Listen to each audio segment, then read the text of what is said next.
So good afternoon, everyone. Thank you for having me today. I'm glad I could be here. I don't think we could have a better venue for such a forum here today. I probably should admit that this is only my second time here as a born and raised Winnipegger, but happy to be here.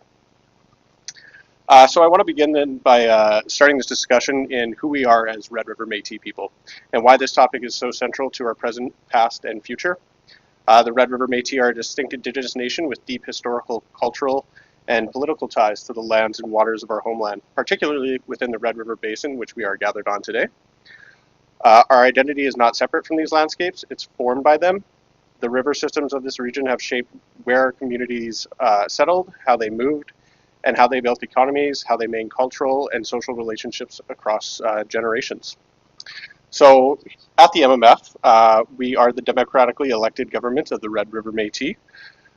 In that role, we are responsible for representing and advancing the rights, claims, and interests of our citizens. Increasingly, this includes responding to extreme weather events that include flooding and drought, especially over the more recent years. These are becoming more frequent, more intense, and more disruptive to our overall lives and well-being. So today I'll speak about how these water-related climate hazards are experienced within Red River Métis communities, how they are changing under climate change and kind of certain aspects of how climate change is affecting those. And I'll go over a bit about how the MMF is responding through governance, programming, and various initiatives, such as long-term resilience planning to address these issues and concerns that we've been having. I will also emphasize that this is not only an environmental issue, it's fundamentally a question of governance, infrastructure planning, cultural continuity, and community sustainability. So just to start off, I'll give to fully understand where I'm coming from. It is essential to understand the long-standing relationship between the Red River Métis communities and waterways of our homeland, and our relationship to the waterways of our homeland. So historically, Red River Métis lot communities were established along rivers for very practical but also deeply cultural reasons. Rivers provided transportation routes in a landscape where roads were either limited or realistically non-existent. They enabled trade networks that connected communities across vast distances, and they provided fertile agricultural land as well as access to fish, wildlife, plant harvesting, and areas that supported both subsistence and economic activity. And that includes, cultural harvesting practices and things such as that. But beyond utility, rivers were also part of Métis worldviews and knowledge systems. Communities developed intimate understanding of seasonal cycles, water levels, ice breakup patterns, and ecological changes over time. This knowledge was passed through generations and formed the basis of adaptive practices that allowed communities to live in close relationship with a dynamic environment. So essentially, flooding has always been part of the life of the Red River Basin. It was expected, observed, and planned for within the limits of historical experience. However, what is changing today is not the presence of flooding itself, but its scale, unpredictability, and frequency. In the past, we were kind of able to anticipate what we could expect to come with the changing seasons in terms of flooding and drought. But more and more lately, especially today, those patterns are becoming far less predictable. This shift matters a lot because it challenges long-standing adaptive systems. When variability becomes extreme and less predictable, it reduces the effectiveness of traditional and historical response strategies that we've been using for generations and generations. And it also places new pressure on infrastructure, governance systems, and community resilience. So just a little bit about kind of how I explained Red River Métis communities were often built on within waterways. This is a map of our current, the MMF is broken up into 7 regions, so these are the 7 MMF regions. It's pretty, I totally understand it's hard to see and a bit small, but on the right is also the list of locals throughout Manitoba that we currently have. On top of that, we also represent citizens beyond the traditional borders of Manitoba. We represent citizens across our national homeland. So I'll talk a little bit about impacts of flooding and drought to Red River Métis citizens. The impacts of flooding and drought on Red River Métis communities are wide-ranging and deeply interconnected. Flooding events often result in immediately invisible damage. So that includes, homes can be flooded, requiring evacuation, repair, or in some cases, full-blown relocation. Community infrastructure such as roads, bridges, and access routes can be severely damaged or rendered unusable. In rural and river-adjacent communities, this can lead to isolation during critical periods, limiting access to emergency response and supply chains overall. These disruptions aren't necessarily short-term inconveniences. They can have lasting social and economic effects, particularly when they occur repeatedly over time. And on top of that, there's also the mental health aspect of that, of the uncertainty of what may happen to your home, the overall loss of losing everything. Back to that isolation part can have a significant effect on your mental health, which is an important aspect of that needs to be addressed. So there's also the longer term consequences. Repeated flooding can reduce housing stability, increase maintenance and recovery costs, and create uncertainty about future land use and infrastructure investment. In some cases, it can also place pressure on communities to consider relocation or significant adaptation of existing settlements. It might result in eventually realizing, hey, this is not sustainable. It's not working out here. We have to kind of pivot and reconsider some things. Adversely, drought conditions, while often less visible, create a different set of serious challenges. Reduced water availability affects household consumption, agriculture, and overall ecosystem health. It can also increase stress on local infrastructure systems, particularly in areas where water supply is already limited or vulnerable. Perhaps most significantly, drought impacts traditional harvesting systems. Fishing, hunting, and gathering practices are closely tied to ecological conditions, which are themselves sensitive to change in water availability. I myself am someone who certainly likes to get out on the land and do some forms of traditional harvesting, such as fishing. And I can attest certain areas that I like to go to in the past, especially when I was a kid, they're just not accessible anymore, or the landscape has just changed 100%, and it's not the same as what it used to be. So importantly, flooding and drought are not separate issues. They are part of a connected system of extremes. When communities experience repeated cycles of flood followed by drought or drought followed by flood, the ability to fully recover is reduced. Infrastructure is repaired only for it to be damaged again right away, and ecosystems are stressed without sufficient time to regenerate. Social systems operate under sustained pressure over time, and this creates compounding vulnerability. So some of the emerging risks from climate change that we've been experiencing, they're occurring with a broader context of climate change that is reshaping environmental conditions across the prairie regions, which we've kind of already seen in some of the earlier discussions today. One of the most significant changes is the increased variability between the extremes. Instead of relatively stable seasonal cycles, we are now seeing more frequent and intense precipitation events that contribute to flooding, as well as longer and more severe dry periods that contribute to drought. And I think that's one we've certainly seen over the last couple of years, considering the wildfire seasons that we've had. These shifts are not linear. They are not oscillating between extremes, often with less predictability than in the past. Another critical factor is the reduction in recovery time between events. Historically, communities have had extended periods to recover from major flooding or drought events. Today, that recovery window is significantly smaller. Infrastructure may still be under repair when the next event occurs, and that includes on various sectors. For example, agricultural systems may still be recovering when water shortages or excess water returns. This creates a bit of a state of continuous stress on both built and natural systems. So, for example, for rural and indigenous communities within the Red River Métis homeland, these changes are particularly significant because they interact with existing structural conditions such as geographic isolation, limited infrastructure, and constrained emergency response capacity. Climate change is not the only factor in these vulnerabilities, but it certainly intensifies them and exposes where systems are not designed for repeated disruptions. The result is a shift from thinking about climate risk as an individual event to understanding it as a dynamic, cumulative system of pressures that unfold over time. So one thing I kind of wanted to talk about is governance and coordination challenges. These changing risk conditions raise important governance and coordination challenges that must be addressed if we are able to build effective resilience moving forward. One key issue is the integration of Métis governments into emergency management and watershed planning systems. We would love to be a part of these processes moving forward, especially anybody that's in the room that looks for extra assistance in these programs. This is something we're developing ourselves as well, and would love to, partner on these sorts of things. In many cases, our governments are not consistently included in early stage planning processes, despite being directly impacted by the outcome of those systems. This creates gaps in preparedness, coordination, and long-term adaptation planning. Too often, engagement occurs primarily during response phases, so after a certain event may have occurred. While response is obviously critical, it is not sufficient on its own. Effective adaptation requires participation at every stage. That includes planning, prevention, preparedness, response, and recovery all the way through the end.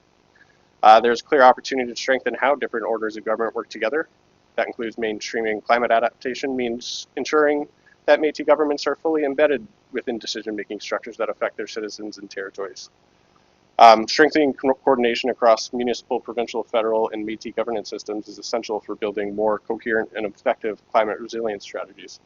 So one way I kind of want to highlight that is during the 2025 wildfire season, the MMF actually opened up evacuation centers and donation centers where we were able to, accept donations, where we sorted everything from clothes, toiletries, books, toys, anything you could think of that might be beneficial to those evacuees.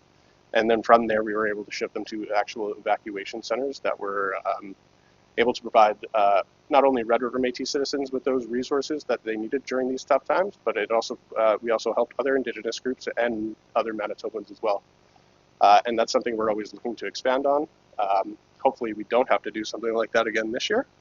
But other ways that we are doing it, which I'll go on to next, is some of the climate and community resilience initiatives that we've been working on to kind of address some of these challenges. So one of the main key focus areas of this is through our emergency preparedness programming. These initiatives are designed to strengthen community capacity, to plan for, respond to, and recover from flooding and drought events. This includes supporting local planning processes, improving communication systems, and ensuring that communities have the tools and information they need during emergencies. So just one of them you can see is the Emergency Preparedness Week, which we just had. Another example of this is we have specific region, like how I showed the MMF maps earlier and all the regions. We have region-specific emergency preparedness initiatives in place because obviously each region is going to be different and require, different responses to these types of emergencies. In addition to that, we're advancing broader climate adaptation initiatives that focus on reducing vulnerability over time. So rather than responding to these events as they occur, these programs aim to anticipate what these risks are going to be and addressing them before they even happen. Another big one is food security. There's a lot of uncertainty with that, with flooding and particularly through drought. So we have a few food security initiatives. One of the big ones we have is through our food security greenhouses, which we are building and have built most of them throughout each of the 7 MMF regions. And so those are harvested or grown and harvested throughout the summer months, and they are delivered to Red River Métis citizens just for a little extra food security there. On top of that, there's the MMF is investing in data collection, mapping, and climate risk analysis. So another big one that we do within our department is through traditional knowledge interviews and studies. So that's literally sitting down with a knowledge holder, elder, or any Red River Métis citizen in general and asking them about the areas that they harvest in or that they traditionally use historically, and getting a better understanding of that and kind of what they've seen over the years in the past, present, and kind of what they're seeing now, and documenting those changes so we can have them for future references and understanding what we can, aim our work at moving forward in the future. I'm sure there's a ton of others that I would like to talk about, such as our community-based climate monitoring project, where we do, water monitoring. We have weather stations. There's our Métis Environmental Leaders of Tomorrow, where we're educating K to grade 12 students throughout the year. But if you did want to learn more about those, you can find those on our website as well if you go under the Energy Infrastructure tab at mmf.nb.ca. So next I'll just talk a little bit about lessons and opportunities for collaboration. So there are several important lessons that emerge from Red River Métis experiences with flooding and drought that are relevant to broader climate adaptation efforts. First, climate impacts are inherently interconnected across all sectors. That includes housing, infrastructure, health, food systems, transportation, and cultural practices are all affected simultaneously. This means that adaptation strategies must also be integrated across and cross-sectoral rather than siloed within individual departments and jurisdictions. So climate change affects everything. It has an impact on everything that we do throughout daily life, is it or not. But second is Indigenous knowledge and lived experiences are critical to understanding environmental change. So there was that presentation from Thomas earlier mentioning the braiding of Western science and Indigenous knowledge, and that is highly important. Like I mentioned with the traditional knowledge interviews that we do, nothing quite compares to having that information from someone who's directly on the land day to day and documenting what they see. I mean, Western science can predict that to a certain degree, but having that actual on-the-ground experience is highly valuable. So finally, coordination remains both a challenge and an opportunity. When governments and institutions operate in isolation, gaps emerge in planning and response. When they work together in a coordinated and respectful way, resilience outcomes improve significantly. So realistically, climate change is something that we all need to work together on, and that includes on these more specific items such as flooding and drought events. There's a strong opportunity to improve how climate adaptation systems are designed so that Indigenous governments are meaningfully embedded as partners in both design and implementation. Sorry, I thought I had one more slide, but apparently not. I'll leave it on that for now. Anyways, so just closing reflections on the topic of mainstreaming climate adaptation. Climate adaptation cannot be treated as a separate policy stream or isolated program area. I can't stress enough how much it impacts literally every jurisdiction or department or topic that you can really think of. For Red River Métis communities, flooding and drought are not future risks. They are present realities that we're experiencing throughout the years, every year. Mainstreaming adaptation means recognizing this reality and ensuring that climate considerations are built into systems from the outset and not just as a reactive process. They need to be there from the start. It also means ensuring that Métis governments are not positioned at the margins of climate planning process, but are central partners in this. I think we've demonstrated in many ways that we are capable of being main partners at the table, and I hope we can continue that moving forward. So that includes recognizing the value of Indigenous government systems, knowledge and leadership in building resilience. This is something we've been doing for years, even long before the governments of Canada were here. So ultimately, addressing climate change in a meaningful way will require collaboration across governments, institutions, and knowledge systems. By working together in a coordinated and inclusive way, we can build resilience not only for Métis citizens, but for all communities across Manitoba, Canada, and realistically the world. And that's it. Thanks, folks.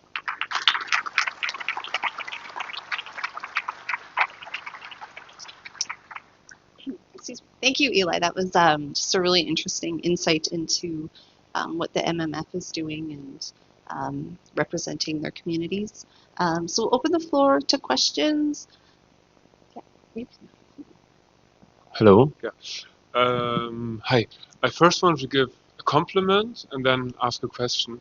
So I really like the knowledge interviews that you were talking about, as kind of, because I think a lot of the presenters and a lot of organizations here come to the same threshold of how can we actually reach the citizens that we're trying to help with what we're doing. And I think actually talking to them and turning the climate communication into a dialogue is really, I was really inspired to hear that and to see that. And then what I want to ask about was what channels are you using to reach the people? Are you going via social media, or how are you getting in touch with people to have these interviews and to help them? Yeah, so thank you for that. Really appreciate that. So yeah, social media is honestly one of the big ones. We do have, Facebook, Instagram, Twitter, I believe. I don't actually know. Another way is, so on that map again, I showed that we have the regions and locals. Each of those locals has a local office or a local contact that they can reach out to.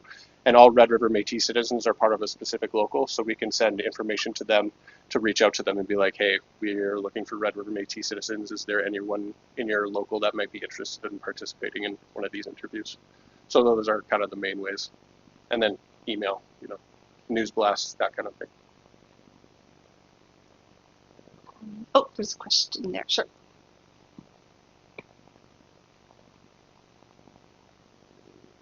Hi, thank you for your presentation. Usually Western knowledge in ways to understand change try to reduce the uncertainty by running computational models, checking data trends.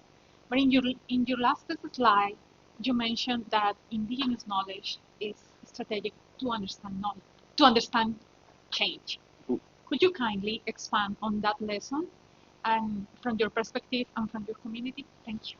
Yeah, certainly. I don't know if I can bring up any specific examples right off the top of my head, but I know there certainly have been examples of where Western science has tried to predict a certain outcome of something or the certain conditions of, a certain area within the province or what it might look like after a certain, say, weather events. But then adversely, we'll have a Red River Métis citizen who actually spends time on that land day to day. That's where they are throughout their lives. Kind of explaining something different. So it's important to be able to, reference the both of them to see where they are complementing each other and coming to a final conclusion that makes sense. That's the reality of what we are experiencing. I have one quick question. You had mentioned, the MMF would love to be a part of these conversations around Yep. climate adaptation and encouraging. So if a municipality wanted to connect with you, would it be best for them to connect with MMF, or should they go to one of the local branches and reach out? Either or. So all the local branches are directly connected to the MMF in some way. Additionally, on top of that, you could always reach out to, we have an engagement and consultation department. I do believe their email is consultation@mmf.mb.ca, and they generally reroute any important related topics to the necessary department, which honestly often ends up in our department. Okay, well, I have been told that we are coming close to time. Okay. So thank you so much, Eli, for your time and for sharing that perspective. Thank you.